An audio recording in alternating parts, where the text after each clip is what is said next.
അല്പം മുമ്പ് ഞാനിവിടെ വരുന്നതിന് കാമണിക്കൂർ മുമ്പ് 10 മിനിറ്റ് മുമ്പ് ഒരാൾ ജിദ്ദയിൽ നിന്ന് വിളിച്ച് പറഞ്ഞു, ഇവിടെ കുറേ യുവാക്കൾ ജിദ്ദയിൽ ഇങ്ങനെ ഇത് ഓടിച്ചാടി പരിശ്രമിക്കുന്നുണ്ട്.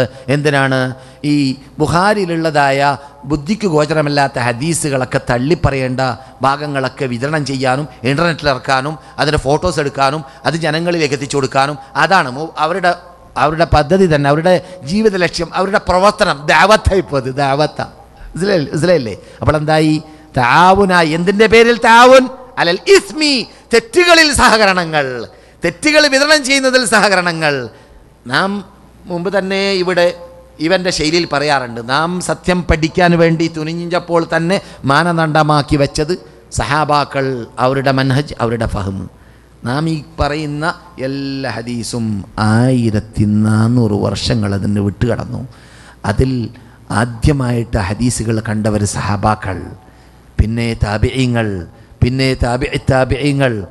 ഈ താബിഈങ്ങളെന്നും സഹാബാക്കളെന്നും താബിഈങ്ങളെന്നും ഞാൻ പറയുമ്പോൾ അവരിൽ നിന്നിട്ട് ഓരോ വ്യക്തികളെക്കുറിച്ച് ഇവിടെ മാസങ്ങൾ ക്ലാസ് എടുക്കാൻ മാത്രം ഉണ്ട്. ചില ആൾക്കാരുടെ ഹിസ്റ്ററിയൊക്കെ പരിശോധിച്ചാൽ സിയർ അലാമുൻ നുബലയിൽ ചില ആൾക്കാരുടെ ഹിസ്റ്ററി 60 പേജ് 100 പേജ്. ചില ആൾക്കാരുടെ ഹിസ്റ്ററി, നമ്മുടെ ഇമാമുകൾ, നേതാക്കൾ, അത്രമാത്രം പറയാനുണ്ട് അവരുടെ ജീവിതത്തിൽ. അവരുടെ മനക്കെട്ട പ്രയാസപ്പെട്ട പ്രയാസങ്ങൾ എന്തിനു വേണ്ടി? ഈ ഹദീസിനെ കടഞ്ഞ് അതിനെ ക്ലിയറാക്കി അതിനെ പ്രവർത്തന രൂപത്തിൽ കൊണ്ടുവന്ന് അത് സഹീഹോ ദഈഫോ എന്നത് മനസ്സിലാക്കി നമ്മുടെ മുമ്പിൽ സമർപ്പിക്കാൻ വേണ്ടി ഇമാം സുഹരിയെ പോലത്തതായ പണ്ഡിതന്മാർ, മുഹമ്മദ് ഇബ്നു ശിഹാബ് അസ്-സുഹരി, അങ്ങനെയല്ല അയാളുടെ പേര്? മുഹമ്മദ് ഇബ്നു ശിഹാബ് അല്ലേ? മുഹമ്മദ് ഇബ്നു ശിഹാബ് അസ്-സുഹരി 2000-ഓളം ഹദീസുകളുടെ ഉടമയാണ് അദ്ദേഹം. താബിഈയാണ്. ഉമർ ഇബ്നു അബ്ദുൽ അസീസിൻ്റെ കാലഘട്ടത്തിൽ ജീവിച്ച ആളാണ്. അവരുടെ ഹിസ്റ്ററിയൊക്കെ പഴയ കാലഘട്ടങ്ങളിൽ ഞാൻ പറഞ്ഞിട്ടുണ്ട്, ഇനിയും കേൾക്കാൻ പോകുന്നുണ്ട്. ഞാൻ എന്താ പറഞ്ഞു വരുന്നത്? അവരൊക്കെ അബൂ ഹുറൈറയെ, സുഹരിയെ, സഹാബാക്കൾ എന്നിട്ട് അബൂ ഹുറൈറയെ, താബിഈങ്ങൾ എന്നിട്ട് സുഹരിയെ, 2 വിഭാഗത്തെ തള്ളിപ്പറയാൻ വേണ്ടിയിട്ട് ആരുടെ ആദ്യം രംഗത്തിറങ്ങിയത്? എൻ്റെ ക്ലാസ് മെമ്പർമാരോടോ സത്യത്തിൻ്റെ വക്താക്കളോടോ അല്ല, ആരടാന്നുള്ള പദം ഉപയോഗിക്കുന്നത് അവർക്കല്ല ഈ വിളി സത്യനിഷേധികൾക്കാണ്. ആരാണ് ആദ്യമായിട്ട് ലോകത്തിൽ അത് പറഞ്ഞു വിട്ടത്? ജൂതന്മാർ സൃഷ്ടിച്ചു വിട്ട ഓറിയൻ്റലിസത്തിൻ്റെ ഉടമകളാണ്. ജൂതന്മാർ സൃഷ്ടിച്ചു വിട്ട ഓറിയൻ്റലിസത്തിൻ്റെ ഉടമകളാണ് ആദ്യമായിട്ട് അത് പടച്ചു വിട്ടത്. അവരുടെ വാലും തൂങ്ങി നടക്കുന്ന വിഭാഗമാണ് ഇപ്പോൾ അതിന് വേണ്ടി പാടുപെടുന്നവർ. മനസ്സിലായില്ലേ?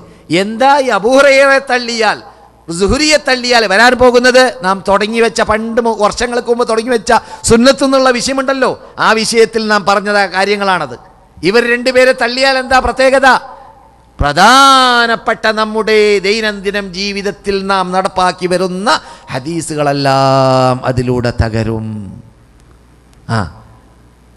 പ്രധാനമായി നാം നമസ്കാരത്തിൽ, നോമ്പിൽ, സക്കാത്തിൽ, ഹജ്ജിൽ, ധർമ്മത്തിൽ, വ്യക്തി ജീവിതത്തിൽ, സാമൂഹ്യ സാമ്പത്തിക എല്ലാ ജീവിതത്തിൻ്റെ എല്ലാ ഭാഗങ്ങളിലും നടപ്പാക്കേണ്ടതായ നമ്മുടെ വിധി വിലക്കുകൾ ഉൾക്കൊള്ളുന്നതായ ഹദീസുകളുണ്ടല്ലോ, ആ ഹദീസുകളുടെ ഹൃദയ ഭാഗങ്ങൾ ലോകത്തിൻ്റെ മുമ്പിൽ ക്ലിയറായി മനക്കെട്ട് പ്രയാസപ്പെട്ട് ബുദ്ധിമുട്ടി അത് ശേഖരിച്ചു കൊണ്ടുവന്ന് ലോകത്തിൻ്റെ മുമ്പിൽ സമർപ്പിച്ച മഹാവ്യക്തിത്വങ്ങളിൽ 2 വ്യക്തിത്വമാണ് സഹാബാക്കളിൽ അബൂ ഹുറൈറ, താബിഈങ്ങളിൽ സുഹരി, ഇമാം മുഹമ്മദ് ഇബ്നു ശിഹാബ് അസ്-സുഹരി. ഈ 2 പേരെ റിമാർക്കുള്ള ആളാക്കി മാറ്റുമ്പോൾ